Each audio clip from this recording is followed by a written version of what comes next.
Welcome to the Not Just a Pony Ride podcast, presented to you by Hetra University. If you've landed here, you're probably passionate about how horses help people. Whether you're an instructor, therapist, in the business, or have experienced equine assisted services yourself, we're glad you're here.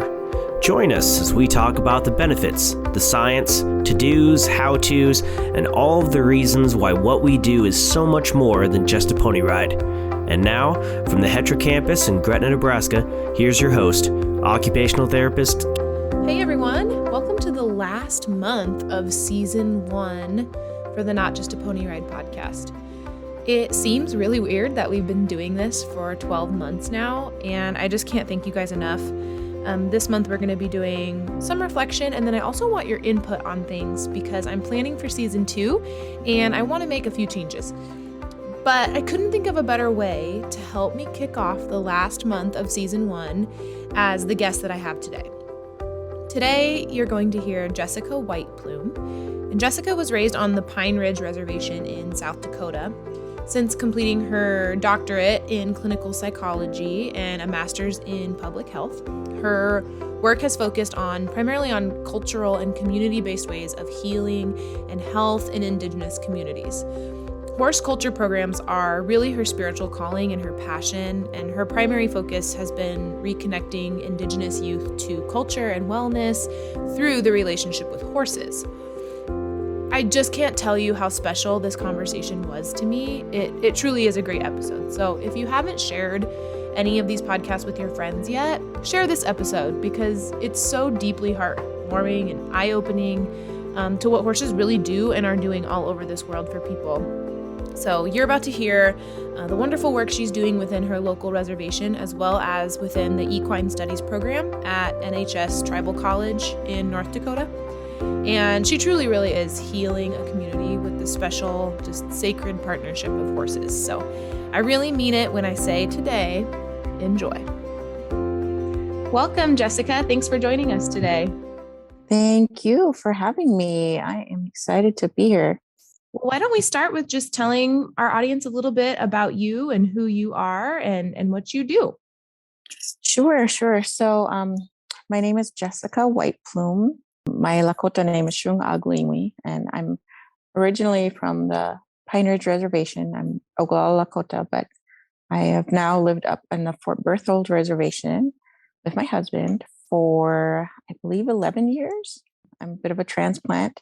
We met through the horse programs, actually. Our kids were just asking about this yesterday. So I had a fun journey remembering how we got together again. And it was all through the horses. I grew up riding horse and doing lots of fun, crazy things, racing and rounding up buffalo and all kinds of good stuff on horse. And then I went to, I would say, a really interestingly split life for a bit there. So at home, I had our culture and our horses and, all those fun, great, wild things. And then I had kind of the academic side. And I was really pretty good at school and always did well. And went a long way in school. I got my doctorate in clinical psychology with a focus on health psychology, behavioral health. And then I got also a master's in public health. After that, I had come back to North Dakota for a postdoc at the University of North Dakota Medical School. Anyway, long story short, we had a retreat and I had this big Oprah moment of realizing that those two worlds could come together, and that in fact I could have not just a job, but a whole career life of work, bringing together the horses and what that has done for me and our culture and community work and community health. And horses in a lot of places, but especially in our native communities, those are hand in hand. Those are the same thing, And it was a beautiful moment in my life. And then kind of started in that direction. And that's when I met my husband. And so now, since then, we've done, I guess, quite a variety of approaches to the work, but it's really all in the same vein and flowing in the same direction. We had done everything from basic outreach writing programs to official therapy, as in, licensed work and more structured EAP, EAL work. We've done a lot of cultural rides and events.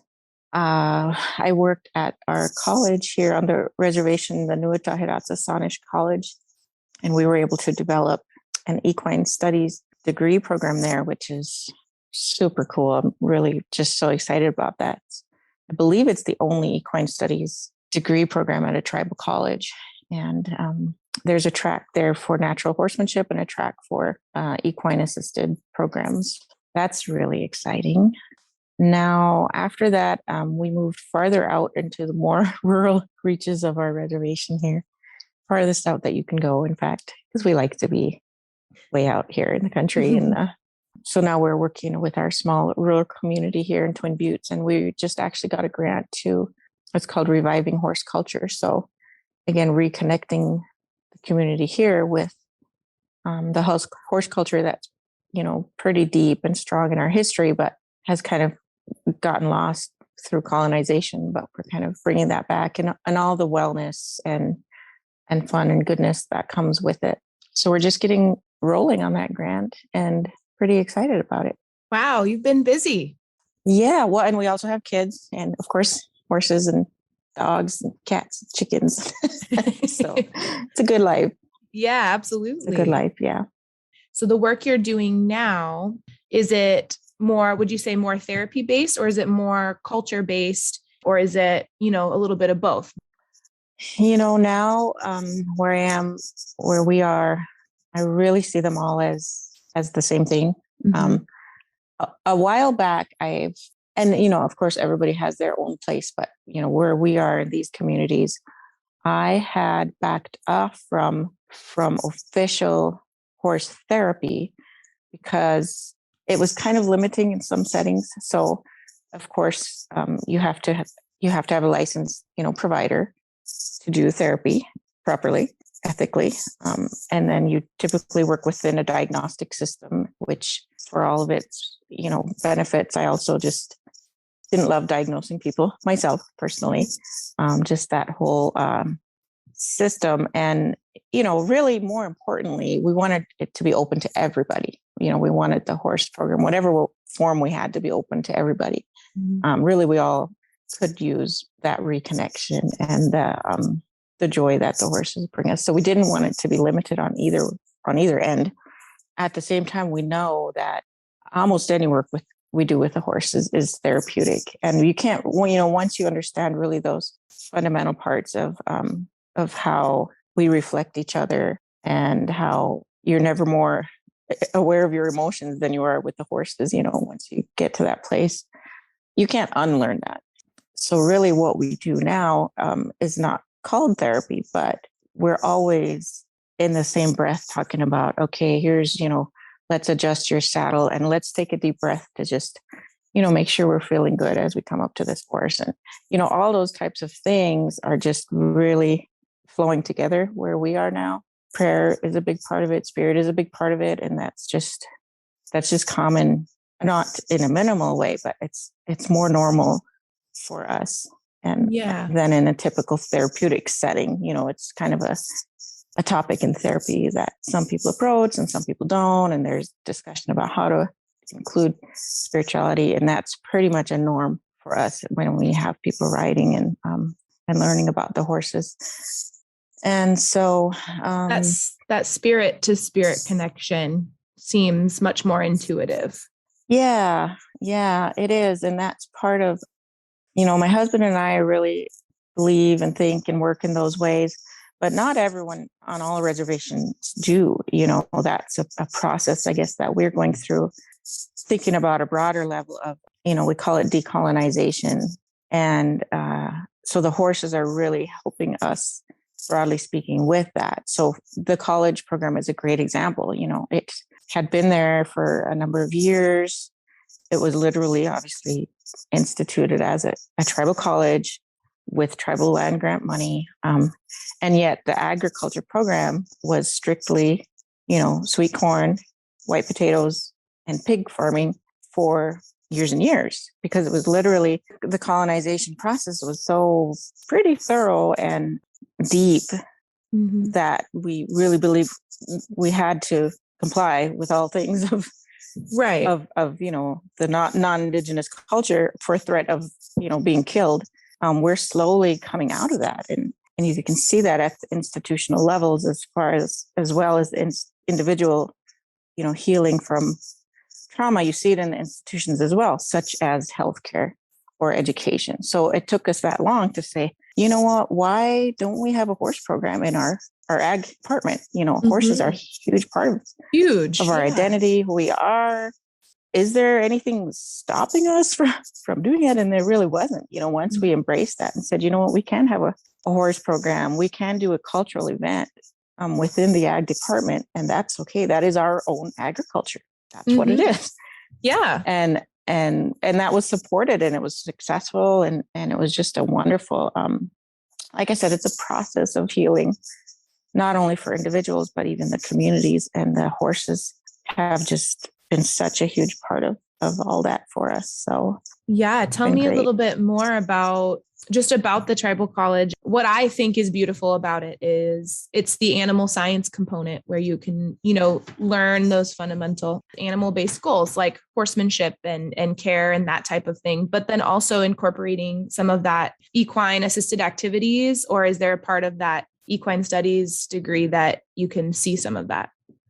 Yeah. So it, like I said, it kind of began with as I moved into the ag department. I was kind of asking about horse programs, and really just a convergence of our president of the college. Her name is Twyla Baker, and she's just phenomenal. Oh my gosh, she's a phenomenal woman.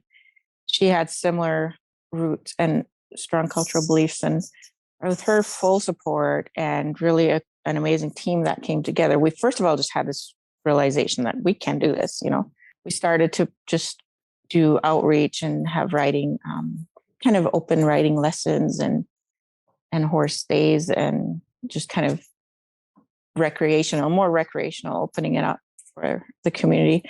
And then eventually we started, thinking about a degree. And my colleague, Lori Nelson, who is also amazing. It's kind of funny. She was I believe her degree is in like engineering or math. She's an expert in math and engineering, and she was doing like these pre-engineering programs with our students, but she dressed very cowgirl. And so eventually I was like, hi, Lori, do you ride horses? Tell me about this. And we of course hit it off. You're great at engineering, but let me ask you about horses. And we hit it off. We had a great friendship, and I kind of recruited her into the ag department away from the science stuff. Not that they're all separate either, but she really took a huge lead, honestly, and as far as developing a curriculum and a degree, that kind of the logistics of that, which is a lot, to do a good job. And a huge part of it was we found other successful programs. So we modeled a lot of it after the NDSU program in Fargo. Okay. They have a pretty successful equine studies degree program. And we wanted our students to be able to, because we would have to start with a 2-year degree, and we wanted them to be able to transfer over into a 4-year smoothly. So we kind of started with that, but then also built around it to make sure it really meshed with our community and our tribal college mission and goals, and, had some more culturally based classes and things like that. So yeah, it was all very exciting. And I think what you were asking, as far as the experiential piece, the whole degree was really based on a huge component of experiential learning. Right. And while this was all happening, partly, it's all part of the same movement all over. And here, the tribe, we had started a small employment program called Healing Horse with a man named Leo Cummings. And it was small, but people really resonated with it, reconnecting the people and especially the youth with the horses, and how good that was. And so the word kind of was out, and the vibration was out there. And so the tribe had the opportunity to buy this huge ranch that from an elderly man who had, the property was for sale. So they bought this, it was a little bit older, but they bought a pretty large horse ranch property, and proceeded to fix it up and add to it, and added a big, beautiful indoor arena. outdoor racetrack. It took a while to get the staff and the direction going on it, but that was all happening at the same time. And we were, those people working on those things were people that we were connected with anyway through the horse work and just our relationships. So we were, I guess, kind of hand in hand with that. And by the time our degree program was going, we were able to, have the students out to this ranch working with the horses experientially for both the horsemanship track and, of course, the more therapeutic or service track. They're still out at the ranch. There's a whole day a week that's the ranch is just reserved for the college. Cool. So they have horsemanship mentors, and there's a woman there. Her name is Katie Oakland, and she is an amazing horse therapist. And she started more with like the Path International type of work, more like physical developmental disabilities, but now is also folding in more emotional related type of services. So anyway, it's an amazing team, and they have a great facility, right? It's like 15 miles from the college. So the students get a lot of hands-on, or what we call experiential learning. Mm-hmm. And I'm just so excited. I mean, I can't wait until a few years down the line what these students are gonna do. The first cohorts have just are coming through in the past few years. So I just can't wait. And that we try to spark that spirit of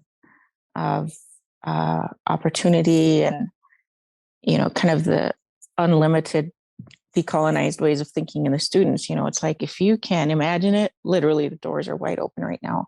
Mm-hmm. And so we hope to instill that in them and wait and see what comes next. Gosh, what a just beautiful story. So much stuff happening, and it's an exciting time. It sure is. Oh my gosh. For us, just me and my husband personally, and across our reservation and across really a lot of tribes and of course non-native communities as well, to just it's beautiful to see so much more understanding and excitement about holistic health generally. I see it a lot more in different realms. Yeah.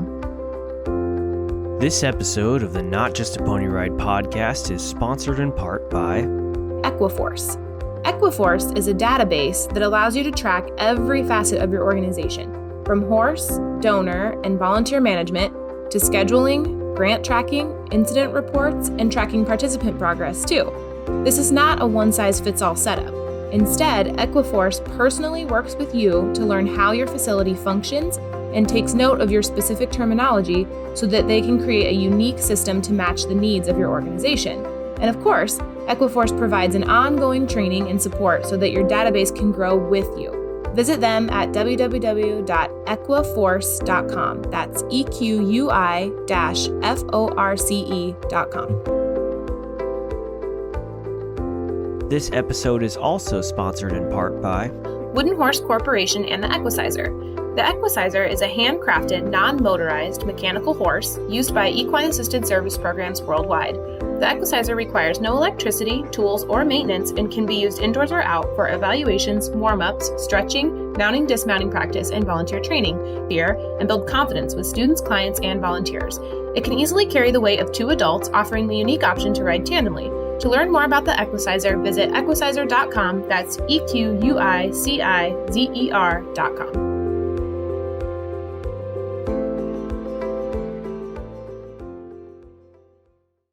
What benefits, obviously I've seen, I'm sure everything, but what are some of the benefits that you can see directly? either from, the work that you're doing now or even through the college and. Oh man, there is so much. And I think of it almost in terms of different levels. Mm-hmm. So, at the community level, there's just a whole extra at the deepest level is really, again, this just kind of reclaiming who we are, mm-hmm. And our nature and our relationship with the horses, and other things at the same time are happening, gardening and, there's like Indigenous artists that are really stepping to the forefront instead of just like staying in the back room. It's really just being able to be ourselves. And again, I'm supporting in every way that for all communities, all cultures. So it's a huge part of that is kind of a community-wide, tribe-wide healing process, healing from past trauma, historical trauma. That's pretty deep, but I really see that's a huge part of what's happening. A little bit more concrete level, I guess, is it's a whole nother level of things for people to do, especially again, our young people. We want them to have access to good, healthy, fun things to do. And whether that's just riding in the hills, whether that's getting into rodeo, whether that's, learning about therapy programs, whether it's, people who are in recovery having access to the horses and that's part of what we do also. There's just a whole layer of, I guess, recreation and service that is really congruent with, again, our beliefs. And it's, that wasn't there 10 years ago. That was just emerging. And so I just think that's fantastic and another huge resource. And we hate to say we use the horses, but in that sense, they are really a resource for us and community work. And then, more individually, as far as kids coming out here and riding, gosh, we've probably all seen it in so many ways, but the first one that always comes to mind is just feeling, in clinical terms, we would say self-confidence, self-esteem, self-efficacy. You can't help but feel strong eventually. And a lot of them come on with a lot of fear. Some of them come in with not enough fear. Not enough, yeah. Over extra. You have to teach them a little bit of caution, but more often than not, there's a lack of confidence. And when you get them to a point where they want to jump on a horse and run across the field, and you feel better about yourself. You feel stronger. My favorite line was this young woman. She was, I guess, probably a young teen, and we had just finished an event, and she was just like beaming. She's like, I feel incredible. I feel like I can do anything. That was just, hit the bullseye right there. That's what we're going for. Is we want them to feel like they can do anything. Mm-hmm. And the horses, just, it's they have their own magical, special way of getting us there. They really do. I'm a occupational therapist by trade. And so many times it's like, I don't even have to be here. The horse is doing my job for me. They are the ones that build that connection. And I wish that there was some way to measure it scientifically, that we could say that's what it is, but it's just something so innate and beautiful and natural that happens, and it can't be replicated in any other way, any other place. It's funny that you say that, because it's in the world of behavioral science and psychology and grants, especially, it's always like, oh, well, show us how you're doing that, and evaluate it. And it's like, well, okay. So that's a big question, is how do you show that when it's happening and it's so special and so deep, and yet you have to somehow get it on paper. And we just want to tell grant funders or insurance companies to just come out and watch it. Just come out and watch the smiles and watch the progress. Right. It's too hard to write down. Yeah. And they do. That whole field is really changing too, as far as community evaluation. And there's a whole field now of Indigenous, ways of knowing and science. And anyway, so that's all developing. And again, even outside of Indigenous communities. So for our grant right now, literally, we had a big phone call last week with everyone on there. And the evaluation person was going to have a little piece. And I was like, okay, here we go about, where's your accountability and where's your documents? And she goes, please send me your pictures and your stories. So storytelling science is now a thing. And the scientists are trying to, like I said, it's this wave of positive change. And they're saying, yeah, we know it's about the stories. We want to get better at showing that. So that's literally what she said. She's like, send me videos, send me pictures with the consent form. But, yes. You know what I mean? Oh They're my moving in gosh. that direction of What a capturing things that That's just like music to my ears. Like, because how often it's so qualitative. It just is. But it's making a huge difference. And it's just, that is music to my ears to hear that. yes, me too. I mean, it's music to my experience, I guess. That Yeah. it's a real development, storytelling science. And Would you say you guys are primarily grant funded with your programming? I would say now, no. I mean, for this moment, we do have this 2-year grant, but by and large, the support has been within the community, meaning tribal. The tribe purchased the ranch. The tribe that was the first big one in the main hub of our reservation, but the smaller communities, which each have their own council people, they're all doing the same thing. They're all building arenas. They're hiring people. So as far as the investment, it's been largely tribal. Our community here, our councilman is investing huge into an indoor arena, outdoor arena, track, all of that. And they're part of it. They aren't just kind of like the managers. Like those same people, those same council people come from horse families. I mean, everybody, like literally every family here had horses, depended on horses for their life. And it's an investment. They're kind of bringing that back. Yeah. So our councilman is investing into those facilities, but he's also got horses now for his children, and they come over and ride with us. And, it's just kind of happening at all the levels. And of course, the college is a huge leader in prioritizing that equine program and kind of bringing it to all that it can be. And again, that's huge from the president and really at all levels. So grants are helpful, but I feel like if the grant went away tomorrow, we would still be able to continue this because our community is so invested and really values this work. And that's ultimately always what we're after, right? That sustainability, where if that grant went away, your program would still be here. And that is ultimately what we're after, to continue that benefit and continue the programs for the people who need it.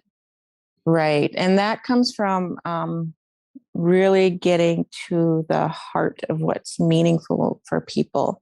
My favorite example, it was another kind of great pivotal moment, I guess, when I was young in graduate school. So I was just getting into this, I had my Oprah moment, and I went on a conference. I was in San Francisco. Oh my gosh, it was a great trip. In San Francisco, I was still a young graduate student, and it was a conference on tobacco and health. So we were in health promotion, disease prevention, all that stuff. So I was out in San Francisco, and I got up early. They have these beautiful, amazing bakeries. It's just like fresh everything, orange, like just from the tree, and love it. Amazing fresh croissants. And, I was just taking in the whole experience in this little cafe, and over comes this guy, and we start chatting. And oh my gosh, I have to remember his name. His name was Michael Erickson. And turns out he was literally the director of the Office of Tobacco Control for the country. Like he's way up there. Like he regularly traveled to the UN and the World Health Organization. Like we wrote the tobacco atlas for the World Health Organization. Wow. So we were just chatting. Yeah, casual. Amazing. And he was a great, great guy. And he was like Warwick Schiller, who's one of my favorites right now. He was great enough and yet amazingly humble at the same time to say, I know where the game is worldwide on tobacco, but I also know that we don't know how to help Indigenous communities. What can you tell me as a young Indigenous upcoming person? You know what I mean? It's like he had the brilliance to be able to say what we don't know and what the next step is to ask the people there. Wow. So he was asking me, and I'm like, well, I really hadn't thought about it. And what came to mind was the the Chief Bigfoot Memorial Ride, which, if you're not familiar, it's hard to explain in a short time, but we had a memorial ride for the massacre that happened at Wounded Knee, which was really huge, really was the turning point in Indigenous history and the kind of warfare. So, so the massacre at Wounded Knee was really when things ended for us, and it was described as the hoop was broken, the sacred hoop of all good things was broken at Wounded Knee, and there's a lot to that, but we were kind of spiritually guided to have a ride to memorialize that massacre and also to have a ceremony, because in our Lakota way, after someone dies, you go through a certain process and protocol for a year that you go through. And at the end of that year, you have a ceremony called wiping of the tears. And then you kind of carry on, with your life, but the best you can. So for that, people that were massacred there, everything was just upended, to put it nicely. And that ceremony never happened for those people who died there. So we were kind of given this instruction from our medicine people to have this ride for 4 years in memorial. And then on the last year, we would have the ceremony. So, so the first year was when I was 10 years old, I think. So I was always on the ride. And it really changed my life hugely. I mean, it kind of defined my life, I guess, for many years. So on the 5th year, first year was 14 riders. By that 5th year, the memorial year, which was 1990, there was like close to 300 riders, and it was just huge, huge, powerful, really powerful, beautiful, amazing ceremony. And of course, with the horses, none of that could have happened without the horses, spiritually and otherwise, because we took the same path as Chief Bigfoot's band from up by Standing Rock down to Wounded Knee in the middle of the winter. We came on the same days that they traveled.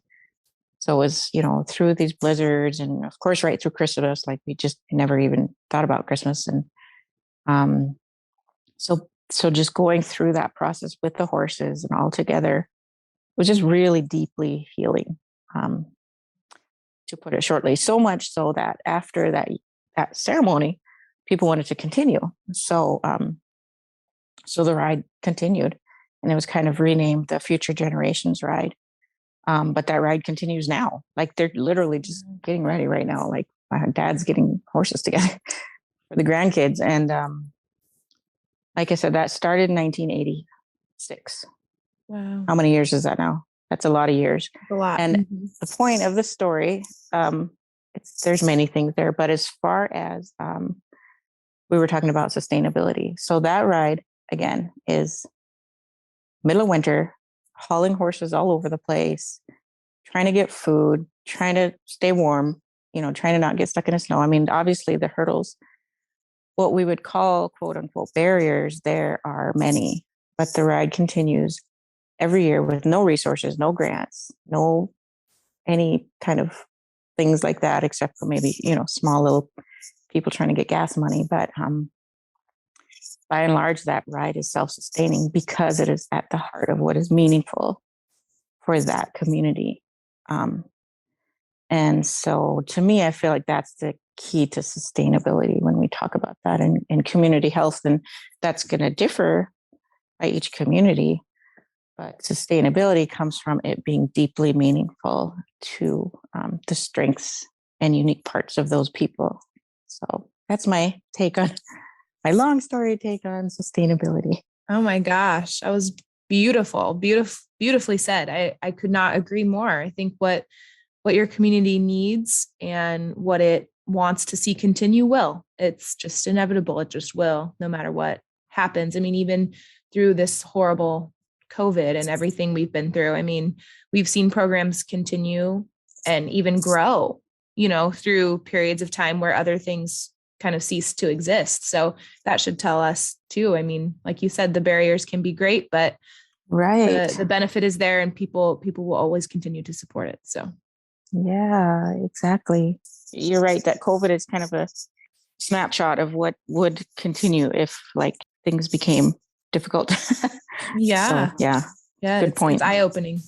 If Yeah. people wanted to, are moved by your mission, how could people help you? Do you guys need volunteers? How do you make your program, function from day to day? How can people help you? Gosh, yeah, we have the horses, we have the land. We're just kind of getting things together as far as more gear, and like I said, we're in the process of building the arenas. Of course, I will be glad to share my email and contact information with you, and then anybody can get it from you that they like. But yeah, I guess we're still in the process of trying to fund all the stuff that we're building. Yeah. And so the tribe is committed, but obviously the tribe has a lot of needs. So financial help is definitely greatly appreciated. Mm-hmm. But yeah, we're getting things like tack and trailer, and right now we use our own truck and trailer, personal ones, and so we're trying to get things like that for the program officially.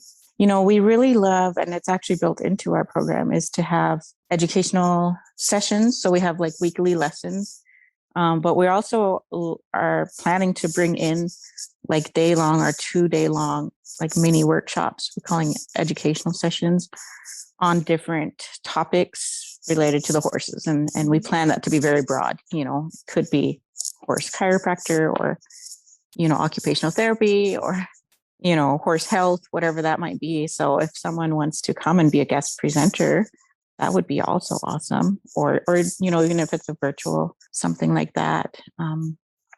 We're excited to bring different kind of specialty topics to our participants. So that'd be cool also.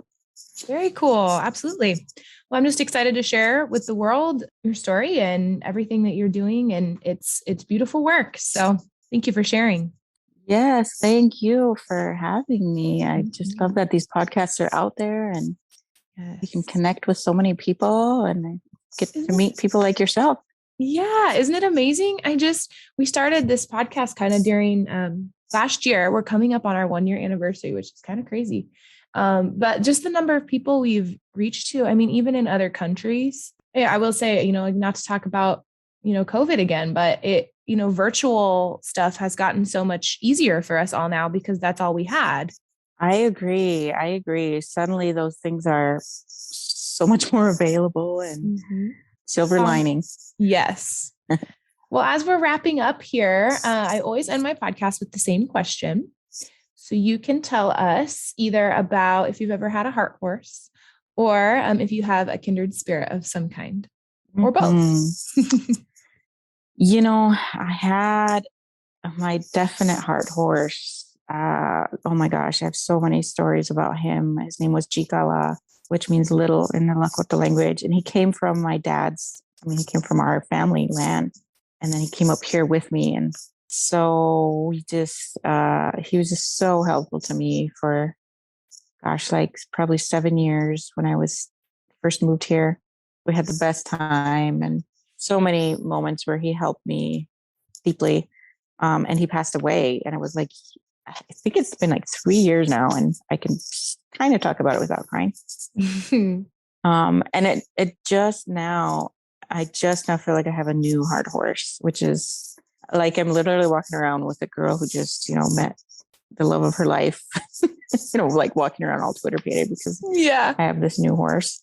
No offense to my husband, who is my soulmate, but I also have another horse soulmate right now. And it is just, every time I see him, my heart just opens and it makes me excited for the next day. And it brings me down from anything crazy that might be happening, just to spend time with him and connect with him. And it's amazing. It's amazing. I can't imagine trying to go out in the world and do all the things we do and deal with, the craziness of modern Western society without having that beautiful love and connection to bring me back. He's bringing with me, and it's a sacred thing. And I just, like I said, I can't imagine life without that. For me, it's grounding. Like it's something that's like my constant, to be in nature and just really feel like The grounding aspect of it is what's huge for me. And that's a beautiful thing. Absolutely. We are nature. We're part of nature, and they bring us back to that beautiful place. And yeah, I'm just so grateful. Every time we're done writing, I just say, I'm so grateful. I kind of do this heart breathing, they call it, and I try to send my energy of my gratitude to him. So beautiful. Definitely need that. Thank you. Yes. Okay. Well, thank you so much for spending time with me this morning. It was very beautiful to get to know you. So thank you. Yes, thank you. And thanks for everyone for listening.